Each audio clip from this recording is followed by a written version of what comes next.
que traemos cada domingo acerca de carta a los hebreos, la carta a los hebreos. Ya vamos a ir al capítulo 12 donde nos encontramos. Recuerden que hemos estado predicando expositivamente la palabra de Dios, verso a verso. Así que este es el mensaje número 40, y si alguien quiere ponerse al día, en nuestro canal de YouTube se encuentran todas estas prédicas. El tema general de la carta a los hebreos es la supremacía de Cristo.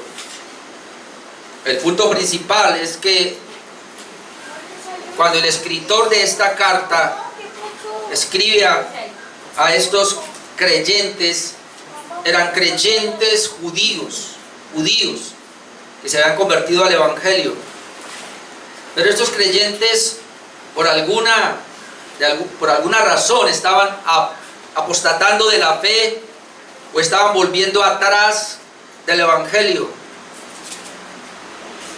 Y es impresionante. Esta semana escuchaba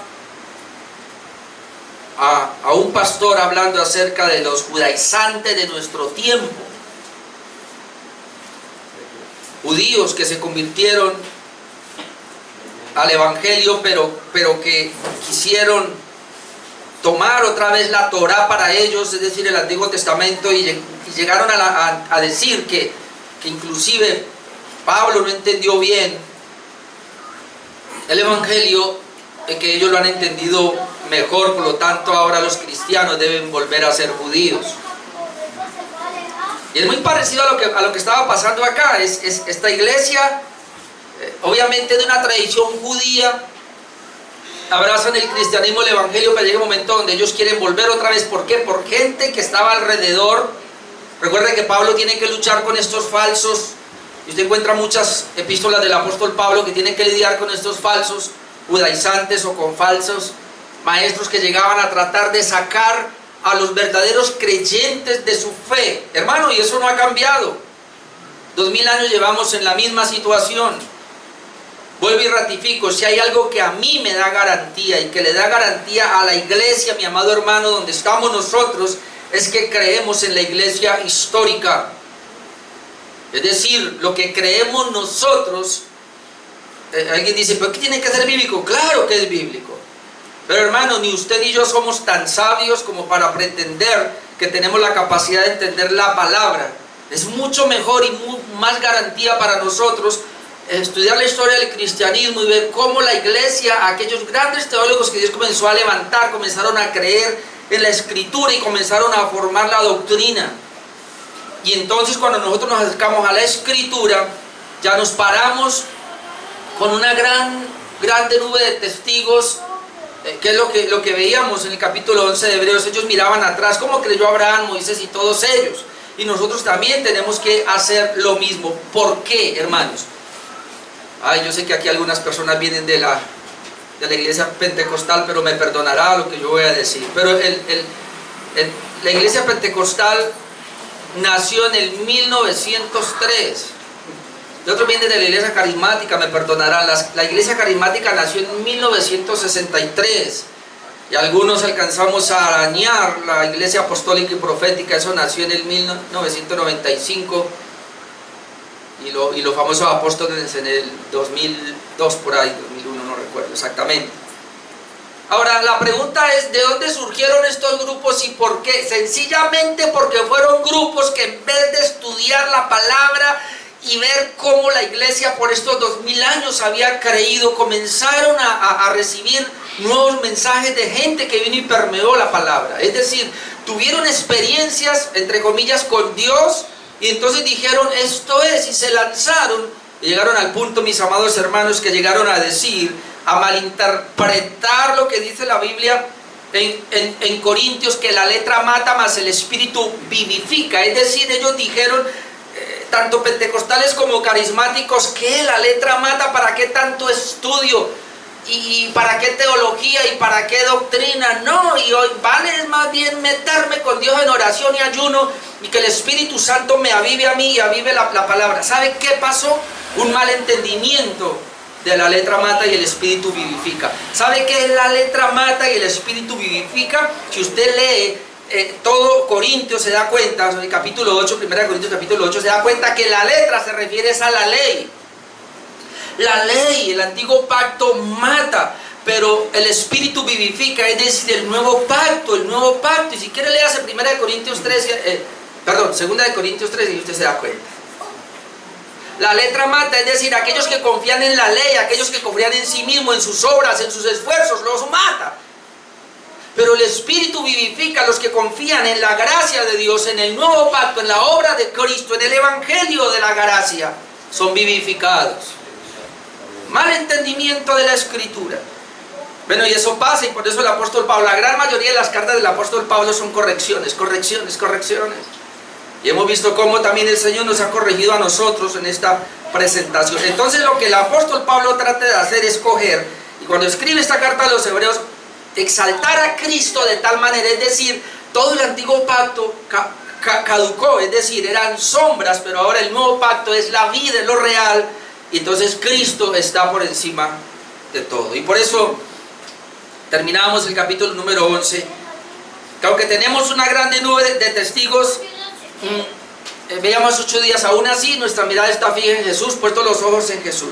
Yo dije que los capítulos 12 y 13 ahora nos van a hablar de amonestaciones y exhortaciones, es decir, la teología o la enseñanza está en Hebreos 1 hasta el 10 prácticamente. De Hebreos 1 al capítulo 10 está toda la enseñanza, ya lo vimos. Capítulo 11 nos habla de ejemplos de personas que se mantuvieron firmes, y capítulos 12 y 13 nos va a hablar de exhortaciones y algunas amonestaciones. Veamos 8 días, la primera, que es nuestra carrera espiritual, versículos 1 al 3. Vamos a ver hoy la segunda, espero que le guste, la disciplina del Señor. La disciplina del Señor. Y antes de entrar vamos a leer Hebreos capítulo 12, versículo 4. Hebreos capítulo 12, versículo 4 hasta el 11, que es donde vamos a estar en esta mañana. Dice así la palabra de Dios, Hebreos 12, 4. Porque aún no habéis resistido hasta la sangre, bueno, lo mismo hasta la muerte, combatiendo contra el pecado, y habéis ya olvidado la exhortación que como a hijos se os dirige, diciendo: Hijo mío, no menospreciéis la disciplina del Señor, ni desmayéis cuando eres reprendido por Él, porque el Señor al que ama disciplina y azota a todo el que recibe por hijo. Si soportáis la disciplina, Dios os trata como a hijos, porque ¿qué hijo es aquel a quien el Padre no disciplina? Pero si se os deja sin disciplina, de la cual todos han sido participantes, entonces sois bastardos y no hijos. Por otra parte, tuvimos a nuestros padres terrenales que nos disciplinaban y los venerábamos. ¿Por qué no obedeceremos mucho mejor al Padre de los Espíritus y viviremos? Y aquellos ciertamente por pocos días nos disciplinaban como a ellos les daba la gana, no, como a ellos les parecía. Pero para lo que nos es provechoso, para que participemos de su santidad. Es verdad que ninguna disciplina al presente parece ser causa de gozo, sino de tristeza, pero después da fruto apacible de justicia a los que en ella han sido ejercitados. Mírame, en esta mañana la disciplina del Señor. Escuchen lo que voy a decir. No voy a hablar de disciplina eclesiástica. No. Voy a hablar de la disciplina del Señor como está estipulado en este texto que leímos. Porque si yo voy a hablar de disciplina eclesiástica, tendría que traer un tema teológico y ampliarme en toda la escritura para hablar de disciplina eclesiástica. Que aunque la disciplina eclesiástica obviamente está impreso aquí, la disciplina del Señor obviamente es mucho más amplio. Así que no se asuste que no voy a hablar de disciplina eclesiástica. Esa es la que a la gente le teme. Pero voy a hablar de la disciplina del Señor. Es decir, no voy a hablar de la disciplina de la iglesia que puede disciplinar a un hermano, o un pastor que puede disciplinar a pastores a un hermano. No vamos a hablar de eso. Vamos a hablar de la disciplina del Señor, que es a título personal. Es decir, es entre usted y Dios. Tengo 3 puntos esta mañana, una introducción un poquito larga, pero vamos con la introducción. En la Biblia el término disciplina se aplica primeramente al proceso de instrucción y corrección. Vamos a tener en cuenta esas dos palabras. Disciplina tiene que ver con instrucción y con corrección. Se instruye para luego poder corregir. De tal manera que cuando se está instruyendo a un niño o se está instruyendo a una persona, si usted va a un trabajo y le hacen una inducción, lo tienen que instruir primero y luego en el ejercicio de esa instrucción lo van a corregir, y a veces severos, cuando usted falla. Entonces la disciplina tiene que ver con instrucción y corrección. En este caso, instrucción y corrección que Dios utiliza para con su pueblo o con una persona. En el Antiguo Testamento se expresa el concepto mediante las palabras hebreas yazar y musar, que se refieren a castigar e instruir. Castigar e instruir, eso es disciplina. Castigar e instruir. En el Nuevo Testamento la palabra griega es paideia, donde viene el paidobautismo, ¿no? Es decir, bautismo de niños. Nosotros somos credo bautistas. Nosotros somos bautistas reformados. Esta iglesia es credo bautista. ¿Qué quiere decir eso? Bautizamos a personas que han creído en Jesucristo. La iglesia presbiteriana reformada es la gran diferencia que tenemos con ellos. Ellos son paidobautistas, es decir, ellos bautizan niños. A los hijos de los creyentes los bautizan. Nosotros tampoco presentamos niños, ¿no? Bueno, al comienzo de esta iglesia presenté muchos niños.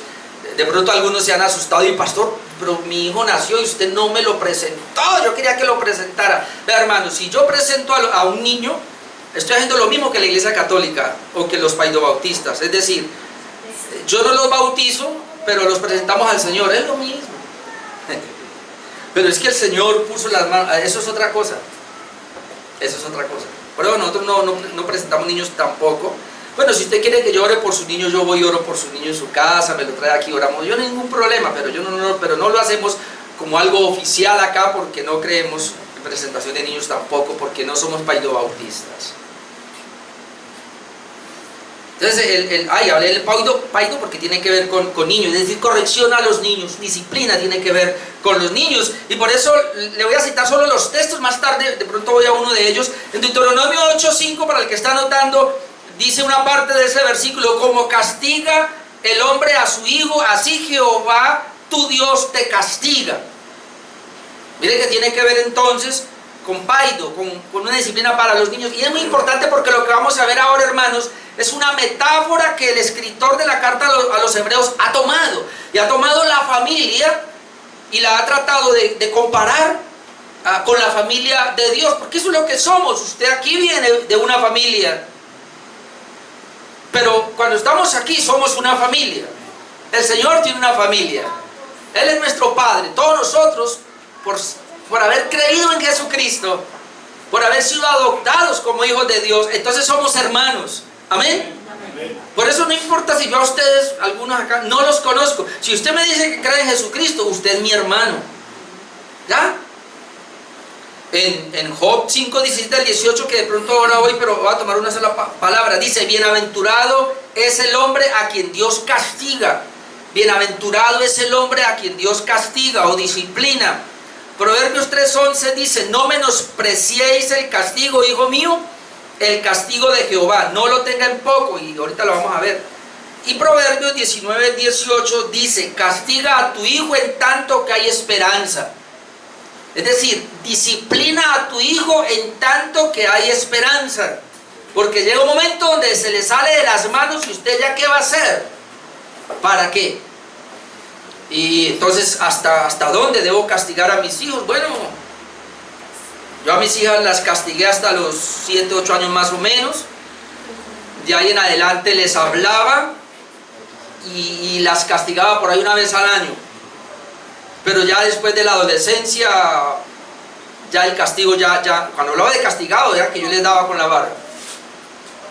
Cuando ya llegaron a la adolescencia y ya entraron a su bachillerato, pues ya me tocaba era sentarme con ellas y hablarle. Y el castigo ya era diferente, no dejándolas salir, cosas que teníamos para apretarles. En nuestros días, quitarles el celular por un día o por 8 días, esos niños se mueren. si se hace hoy día eso.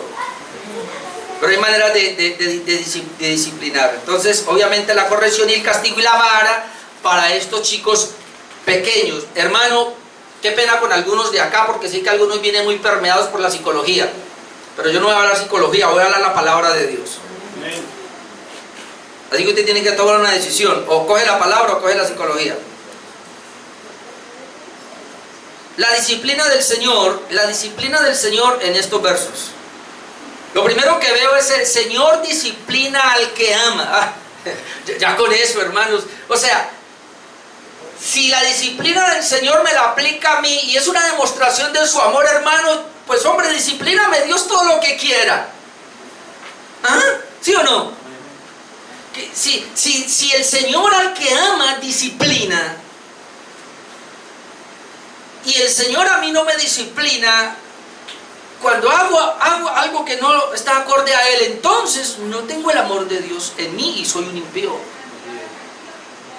Es decir, una muestra del amor de Dios hacia usted y hacia mí es que constantemente nos está disciplinando. Bendito Dios. Mire lo que dice versículos 4 al 6. Dice: porque aún no habéis resistido hasta la sangre, combatiendo contra el pecado. Ahora, Él va a hablar de disciplina por una razón.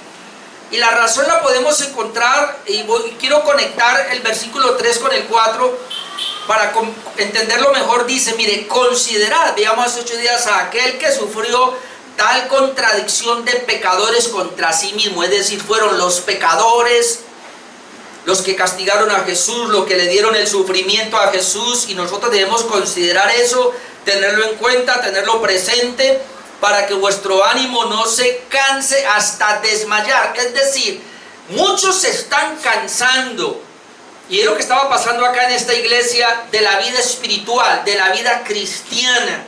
Como decíamos hace 8 días, algunos se han acostado en la vida espiritual, otros se han sentado a tomarse una tacita de té en la vida espiritual, otros comenzaron a caminar y a dar pasitos. Pero hace 8 días lo dejamos claro: la vida espiritual es una carrera. No es un dormir, ni un sentarse, ni un caminar. Es una carrera, hay que correr. Pero entonces, en esa carrera, tenemos que considerar a Jesús, porque Jesús también vino y corrió la carrera, aunque Él tuvo muchos obstáculos por los pecados que venían de los hombres impíos. Y ahora lo que Él quiere hacer es, y no vaya a pensar que con usted es distinto, porque si en el árbol verde hicieron todo esto, en el seco, ¿qué no harán? Y porque si a Cristo lo rechazó este mundo pecador, nosotros que estamos en Cristo también seremos rechazados por este mundo. Entonces por eso Él dice: considere a aquel que sufrió tal contradicción de pecadores contra sí mismo. ¿Para qué? Para que vuestro ánimo no se canse hasta desmayar. Es decir, para que usted no vaya a desmayar, porque aún no habéis resistido hasta la sangre. Es decir, en esta lucha que tenemos contra el pecado, hermano, nosotros todavía no hemos resistido hasta la muerte. Es decir, la idea es que si bien es cierto que el Señor nos ha perdonado y ya somos justificados y no hay problema con eso, también es cierto, hermanos, que todavía no hemos sido glorificados. Y entonces hay un remanente de pecado en nosotros. Y todavía esa naturaleza pecaminosa en nosotros se va a convertir en una batalla. Y quien batalla contra el pecado jamás será el impío, el inconverso. Quien batalla contra el pecado es el creyente. La batalla verdadera es la batalla contra el pecado, hermanos. No es contra el diablo ni contra los demonios. La batalla verdadera es contra el pecado. Dejemos de culpar al diablo por tus pecados. Dejemos de culpar a los demonios por los pecados. Que cayó en adulterio, que dijo una mentira, es que el diablo me tentó. Olvídese de eso. Es usted, mi hermano, y soy yo. Claro, bonita manera de excusarnos. Bonita manera de excusarse cogió la iglesia. Acusar al diablo por todo lo que le pasa. No estoy diciendo que él no sea una tentación y le ponga tentaciones, sí, pero yo entendí hace mucho rato. A mí no es lo de afuera, hermanos, es lo de adentro. Cuando un creyente cae en pecado, el problema no es la atmósfera de afuera, ni el diablo, ni los demonios. El problema es usted, el problema soy yo, que no he aprendido a mantener mi pecado bajo mis pies. Porque todo pecado es de mi propia concupiscencia. Amén. Así que dejemos de excusarnos y culpar a otros. Entonces dice, porque aún no habéis resistido, es decir, está batallando contra el pecado, pero usted todavía no ha resistido hasta la muerte, es decir, hasta la sangre, combatiendo contra el pecado. Todavía no. Es decir, usted quiere dejar de combatir contra el pecado, bueno, espere la muerte. Cuando ya muera, ya se acabó eso, porque usted entró a la gloria. Ya no va a pelear más contra el pecado, pero mientras está aquí le toca, y esto es a diario. Hermano, la primera tentación le llega a usted cuando coge ese celular por la mañana. Si usted no tiene cuidado, ¡brum! Ahí ya cayó a ver pornografía. Cualquier cosa que se le presente. O muchas veces le llama la atención ahí para que se vea un video diferente. De pronto no es malo, pero le quitaría el tiempo que usted puede dedicar a una buena edificación. Ese era el problema que tenían ellos entonces. Se desanimaban fácilmente a luchar contra el pecado, y precisamente por eso es que ahora el Señor va a tratar de la disciplina. ¿Qué es lo que nos diría entonces el próximo punto? El autor toma la metáfora de la familia terrenal, lo asemeja a la familia espiritual, precisamente para hablarnos del problema que se tiene con el pecado. Porque dice el verso 4, porque aún no habéis resistido hasta la sangre combatiendo contra el pecado, y habéis ya olvidado.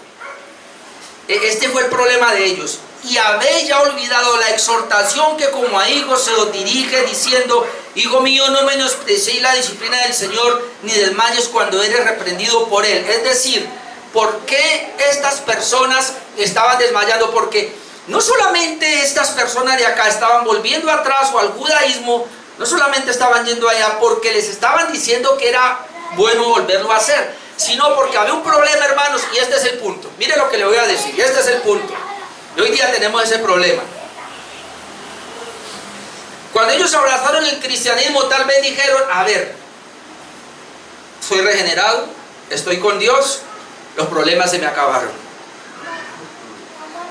Y yo no sé si eso es lo que pasaba acá como hoy día, y comienzan a predicarle el evangelio del pare de sufrir, que eso es lo peor que le puede hacer a una persona. Hermano, por favor, usted no evangelice de esa manera.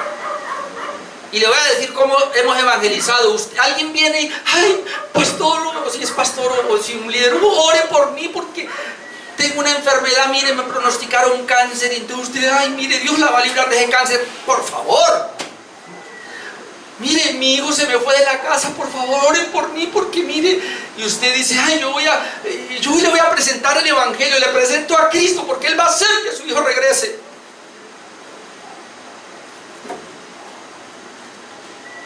Estoy arruinado económicamente, no tengo empleo. O va uno y dice: no, venga, vaya a la iglesia y verá que usted ora y el pastor ora y Dios le da empleo.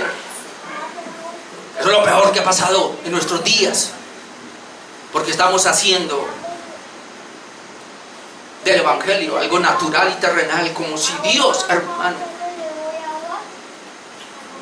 hubiera enviado a Cristo a morir en esa cruz para resolverle sus problemas terrenales.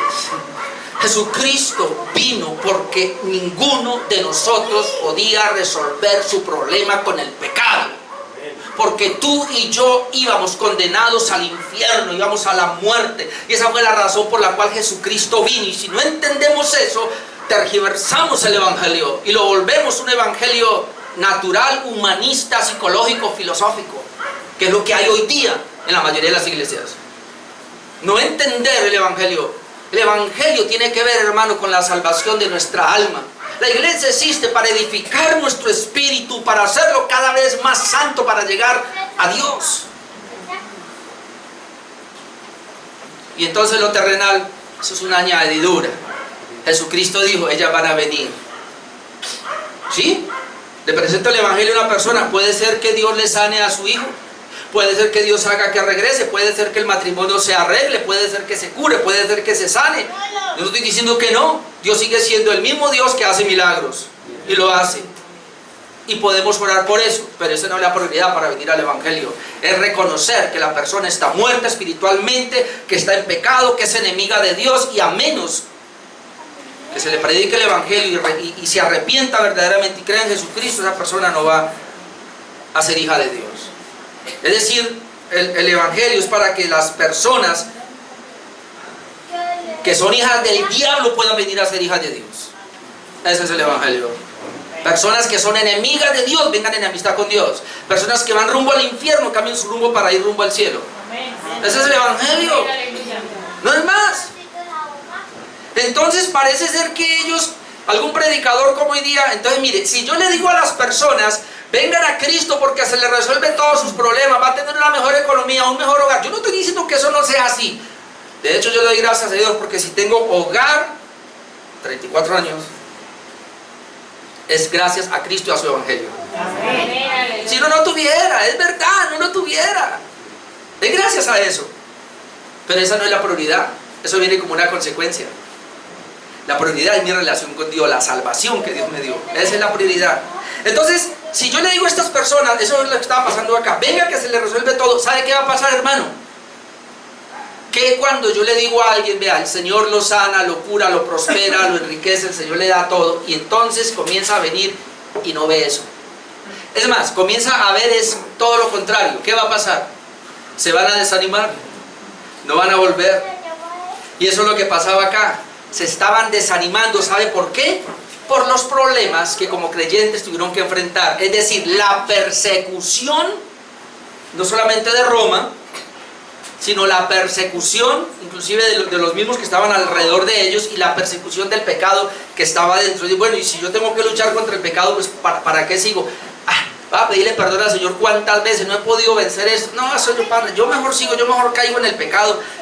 Es decir, eso es lo que estaba pasando. Entonces, cuando está pasando todo esto, el Señor, por medio de este escritor, viene a hablarles de la disciplina. Note lo que le dice el verso 5. Bueno, y habéis ya olvidado la exhortación que como a hijos se os dirige.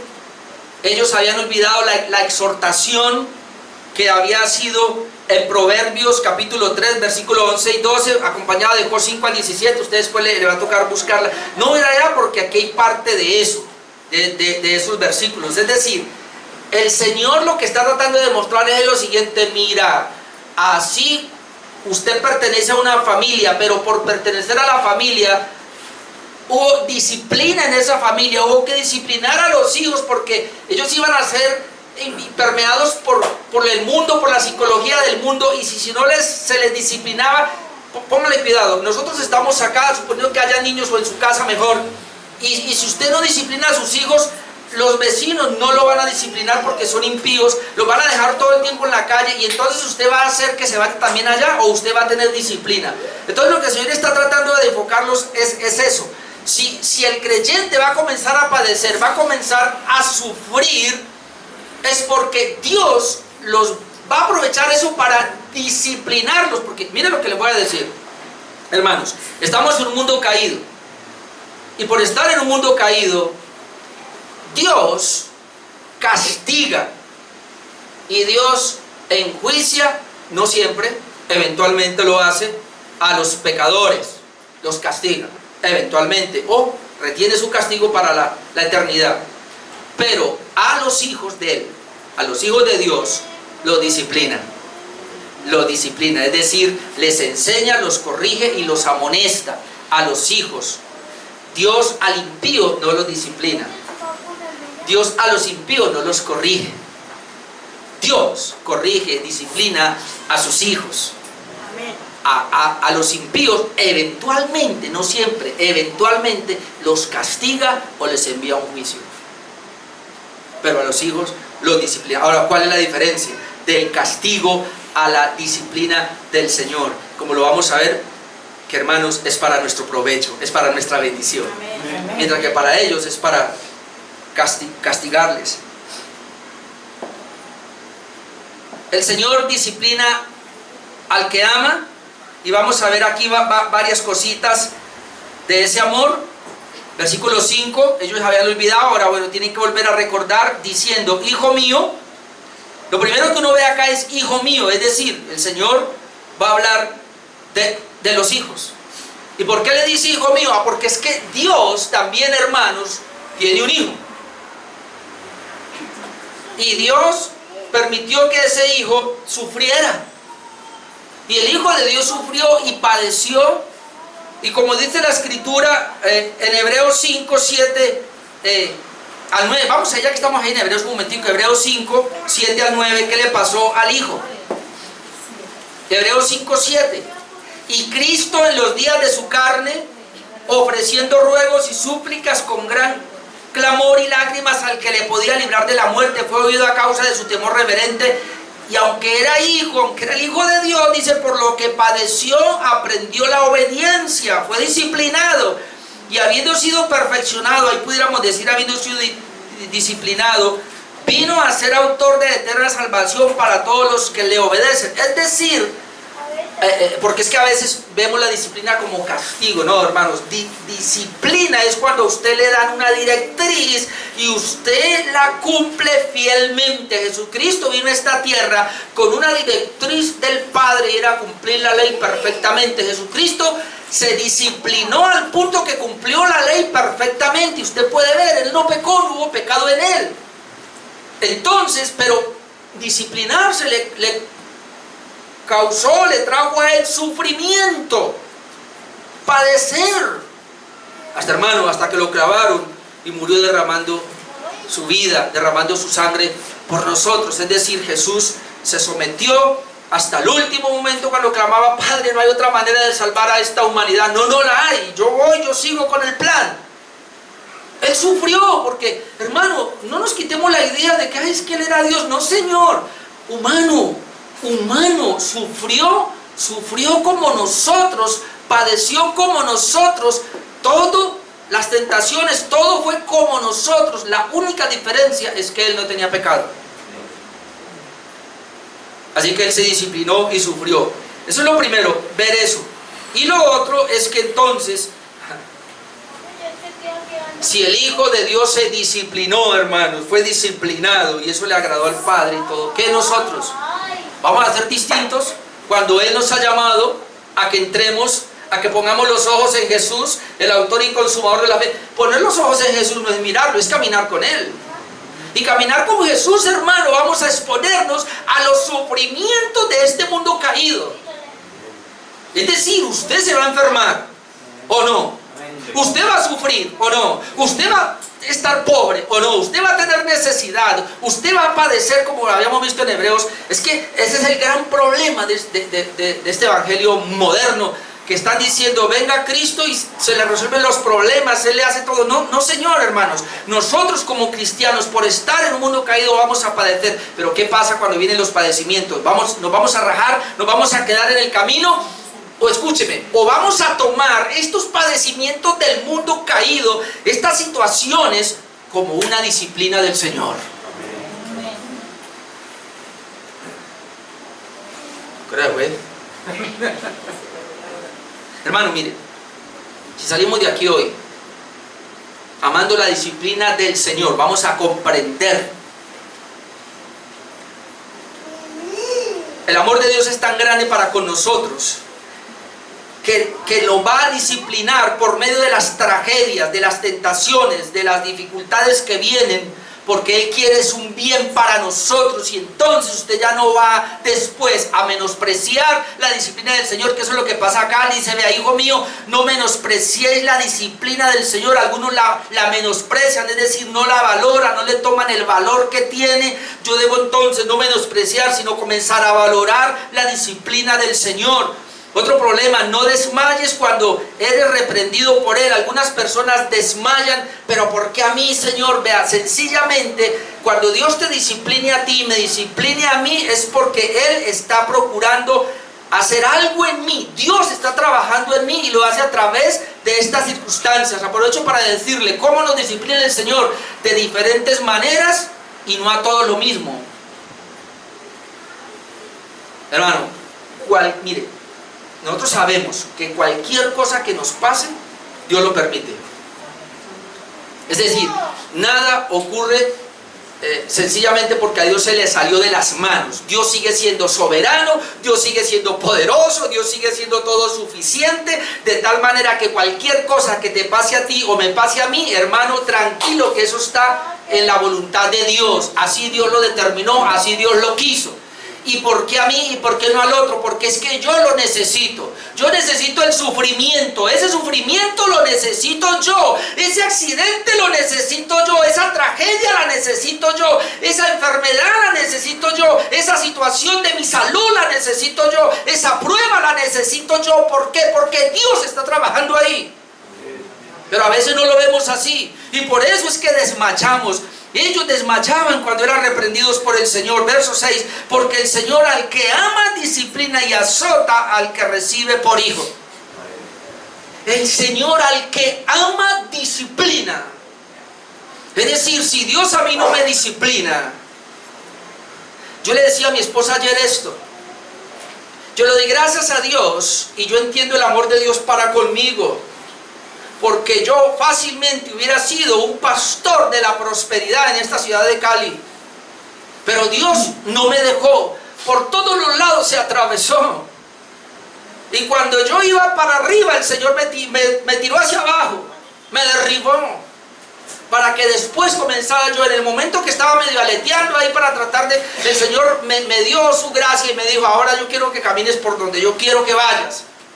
Y hoy estoy aquí por la gracia de Dios. Si Dios no hubiera hecho eso conmigo, sería un pastor de la prosperidad. Mi esposa me decía: y ahora, y esa gente como que no les pasa nada. ¿Sabe, hermano? Por lo que le voy a decir, y eso me llena mi corazón de mucho temor. Si Dios no disciplina a estos pastores que están enseñando equivocado la palabra, y no disciplina a esa iglesia que está escuchando ese evangelio equivocado y no quieren hacer nada, no son de Dios, son hijos del diablo. Y el Señor los está dejando quieticos ahí, preparándolos para el día del infierno. Así que, hermano, tú has sufrido, has padecido por ser cristiano, y el Señor, gracias a eso, lo ha encaminado. Gloria a Dios, porque el Señor lo ama. El amor de Dios es tan grande que te está disciplinando. Y parte de la disciplina es que algunos se han sentido incómodos en esas iglesias que no son tan bíblicas. Y esa es parte de la disciplina que Dios les está dando. No menosprecie. Después busca Job 5, 17 al 18. Ya no alcanzo a ir allá. Pero ¿por qué no menospreciar? Job 2:10 dice lo siguiente. ¿Sabe qué dice Job? Que recibiremos lo bueno de Dios y lo malo no. ¿Y sabe qué dice Job? Dice: Dios mismo es el que crea la adversidad, crea lo bueno, crea la llaga y él mismo la cura. O es que hay alguien aquí en este recinto que cree que es el diablo el que hace eso. ¿Sabe cuál es el problema que tenemos en las iglesias? Yo lo tuve porque yo también eché fuera demonios. Yo también eché fuera demonios.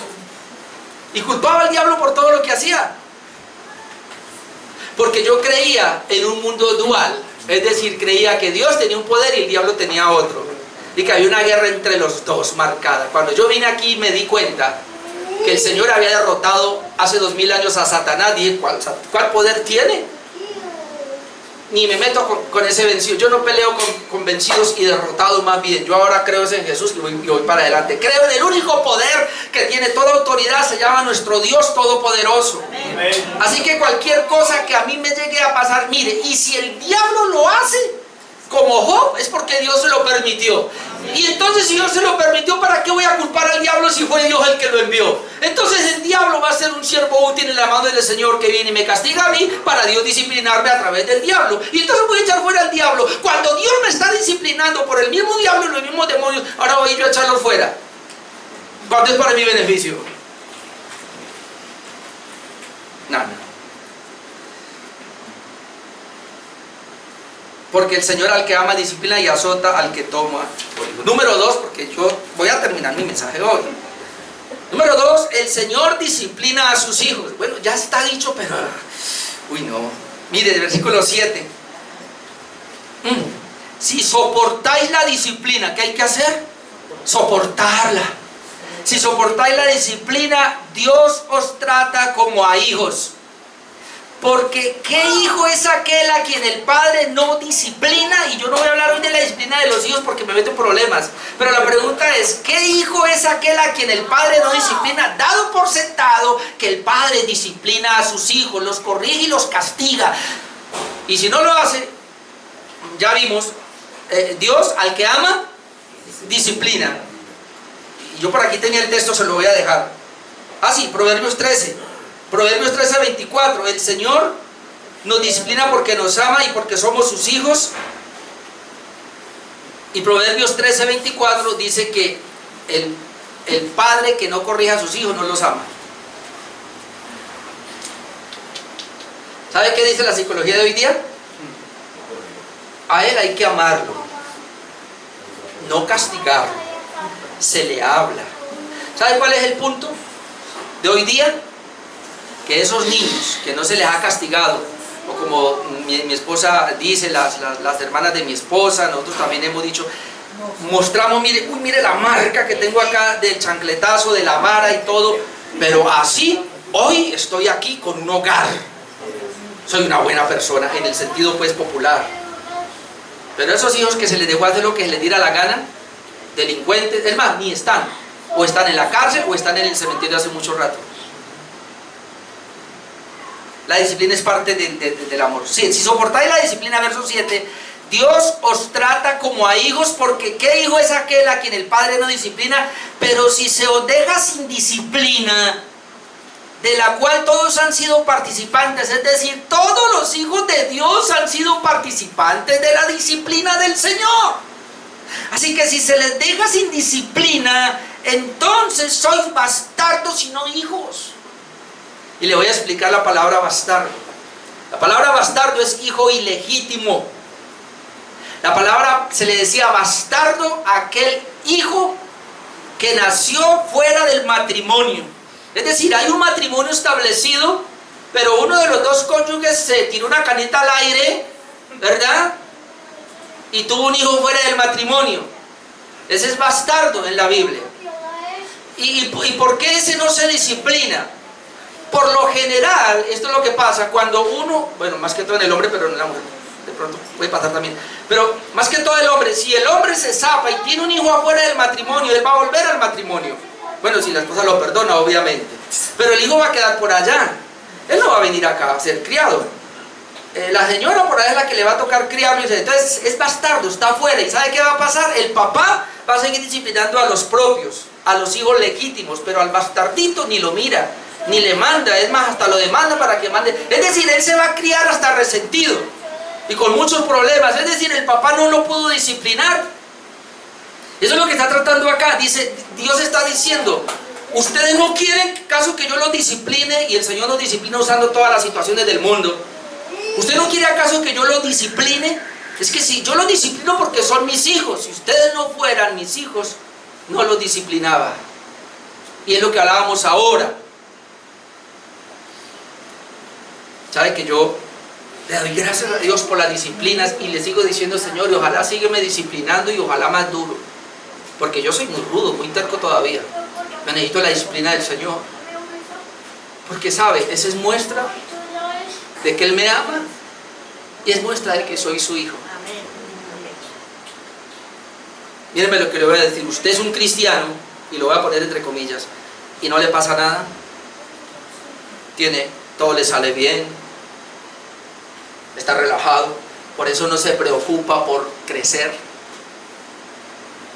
Yo no sé si usted sea cristiano entonces. Lo que yo leo en la Biblia es que los cristianos en este mundo vamos a padecer por causa de la justicia, por causa de la santidad, por causa de Cristo, por causa de la obediencia, por causa de su palabra. Vamos a padecer, vamos a sufrir. Y el Señor permite ese sufrimiento y lo usa como una disciplina para mantenerme fijo.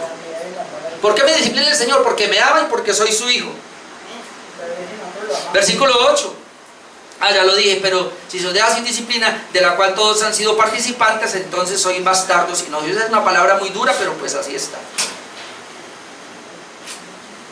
Entonces, número 1, el Señor, hablando de la disciplina del Señor, el Señor disciplina Al que ama, el Señor disciplina a sus hijos. Número 3, el propósito de la disciplina. Versículos 9 al 11. Ahora, el propósito de la disciplina.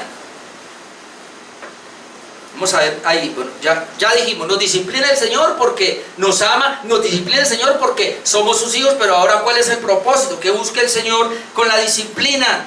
Versículo 9. Por otra parte, tuvimos a nuestros padres terrenales que nos disciplinaban y los venerábamos o los honrábamos. ¿Por qué no obedeceremos mucho mejor al Padre de los Espíritus y viviremos? Mire el ejemplo que pone de la disciplina. Y otra vez está tomando la familia. No hay una familia que no aplique disciplina. Por lo menos en la mía, aquí está mi mamá que me dio mucha vara. Y yo sé que la gran mayoría de los que estamos acá nos dieron vara. Chancla, el chancletazo que no falla, ¿sí o no? La vara, el cable, bueno, como fuera. Obviamente nos disciplinaron de alguna manera incorrecta, se equivocaron, como yo también reconozco que me equivoqué con disciplinando a mis hijas. Tal vez fui muy fuerte, tal vez me pasé, tal vez la discipliné injustamente, hermano. Pero Dios, que no se equivoca. Él no se equivoca. Mire, Señor, ojalá usted de ahora en adelante, cualquier cosa que le pase, y usted lo tomara como una disciplina del Señor. Por algo el Señor, vea, cada vez que me ha pasado a mí algo, ¿se acuerdan que yo les dije hace como año y medio ya, o 2 años, no recuerdo, que yo tuve un accidente en la bicicleta y que se me zafó aquí la clavícula? Y el Señor me mandó a estarme quieto, me tocó quedarme quieto como por 3 meses casi, yo andaba así. Y yo reflexionaba y yo le decía, Señor, bueno, estoy acá, ¿qué pasó? Porque esto me impidió muchas cosas y aprendí otras cosas que no sabía, y el Señor me llevó a otras cosas que desconocía. Entonces, toda situación, que usted tiene una urgencia ahora y que tiene que correr. Hermanos, estamos tan agitados. Yo me he quedado aterrado porque yo he salido con mi esposa muchas veces y usted sabe que ella la operaron hace 1 año del corazón y he tenido que salir por cosas que a veces vienen. Y yo como ya aprendí, entonces yo digo, Señor, de pronto estaba tareado. Una vez estaba tareado con muchas tareas en mi computador y estaba ahí cuando a mi esposa algo y me tocó correr. ¿Sabe cuánto nos demoramos? Casi como 10 horas. Y yo tranquilo allá donde estaba, hablaba con la gente por ahí, algunos les compartía, así hablaba, o de pronto llevaba mensajes en el celular o música y ahí, quieto ahí, pensando y oraba a Dios.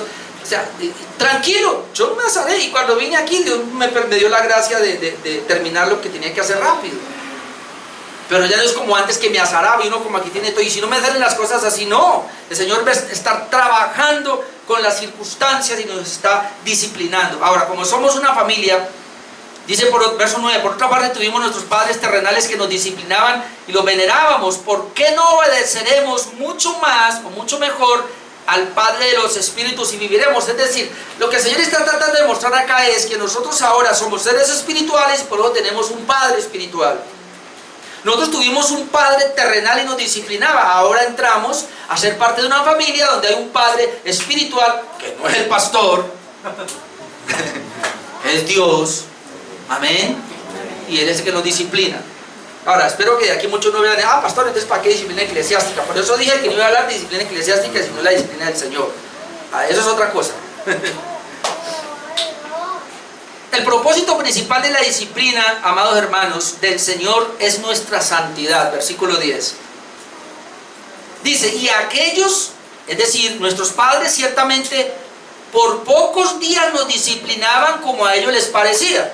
Así verá con errores, pero nos disciplinaban, dice, por pocos días, es decir, no siempre, como a ellos les parecía. Pero es decir, el Señor, pero para lo que nos es provechoso. ¿Para qué la disciplina?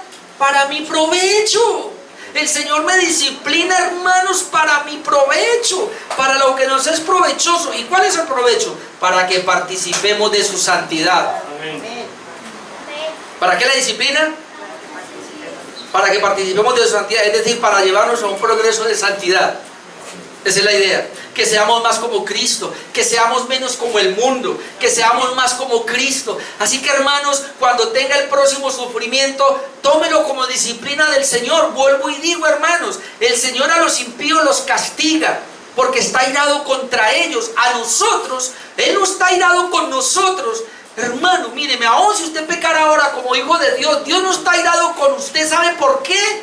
Porque Él, la ira que tenía contra ti por el pecado suyo y el mío, la derramó sobre Jesucristo hace 2000 años en la cruz. Es decir, Jesús sí se airó contra su propio Hijo porque Él cargaba nuestros pecados. Y entonces la ira de Dios y el juicio de Dios vino sobre su Hijo, vino sobre Jesucristo para liberarnos a nosotros.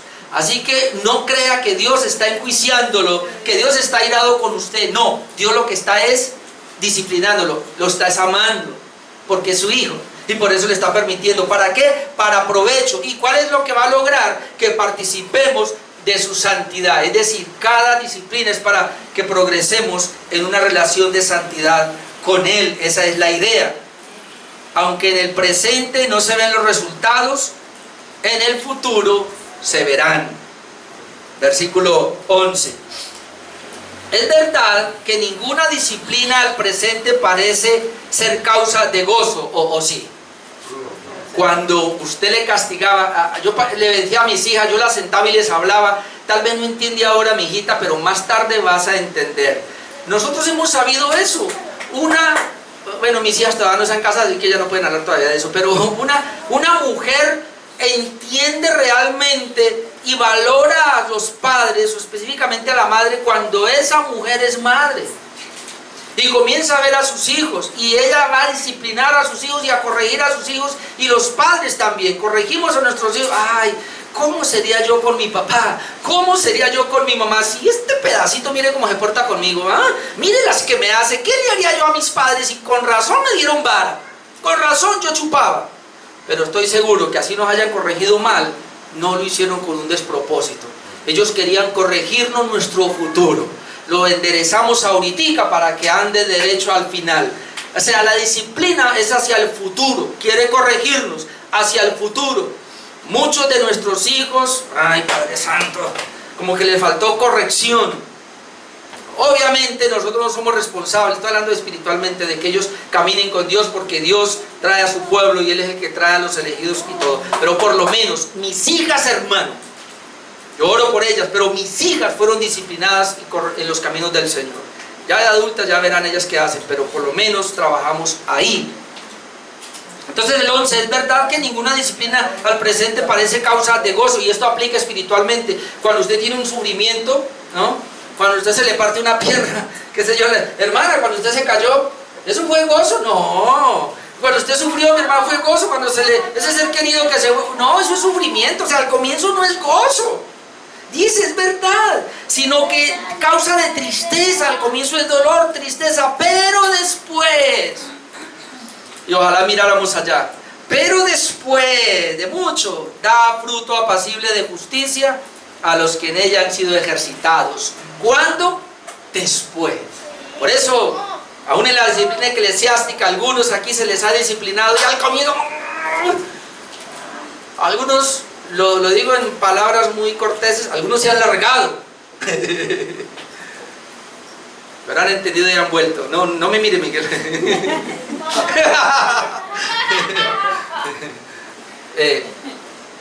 Al comienzo no se entiende. ¿Por qué? Pero Dios, hermano, tiene un propósito. Y después se va a ver. Y cuando se ve, ¿qué hace uno? ¡Ah! Tenía razón. Uy, verdad. Con razón. Y yo no entendía. ¿Se acuerda Job? Señor, mejor yo ¿qué? Cierro mi boca. Porque a veces no entendemos y el problema es que nos ponemos a hablar. Quiero terminar con Santiago 1. Santiago 1, ahí adelantico. 1, 2. Santiago 1, 2. Mire lo que dice: hermanos míos, tened por sumo gozo cuando os halléis en diversas pruebas. Ahora, este es el punto, que quien tiene gozo, pero la amonestación, tened por sumo gozo, el gozo más grande, cuando os halléis en diversas pruebas, sabiendo que la prueba de vuestra fe, escuche, es la prueba de mi fe, es la prueba de ser cristiano, no es la prueba porque me metí en un pecado. Eso es diferente. Es la prueba por causa de la fe, sabiendo que la prueba de vuestra fe produce, ¿qué cosa? Paciencia. Pero mire lo que dice el 4, mas tenga la paciencia su obra completa. ¿Sabe qué quiere decir? Tenga la paciencia su obra completa, es decir, deje que la prueba siga hasta que cumpla su propósito. Y en ese propósito se va a desarrollar la paciencia. Porque, ¿qué hace usted? ¿Y qué hago yo? Por lo general, viene un problema, viene una prueba y yo quiero ya sacarlo. Ojalá se acabe ya. ¿Cómo es? Señor, dame paciencia, pero dámela ahora. Dame paciencia, pero dámela ya. Y un momentico, la paciencia se adquiere después de pasar por muchas pruebas.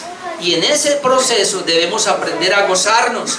Sigue diciendo, 4, mas tenga la paciencia su obra completa, para que seáis perfectos y cabales sin que os falte cosa alguna. Pero entonces mire, y si alguno de vosotros tiene falta de sabiduría, pídala a Dios, el cual da a todos abundantemente y sin reproche les será dada. Mucha gente coge ese versículo y lo saca de su contexto. Pedir sabiduría es en aquel momento cuando estoy pasando por una prueba, porque no sé cómo sortearla, porque no sé qué hacer. Y el problema mayor que tenemos nosotros es, en medio de un problema, de una prueba, es resolverlo a nuestra manera.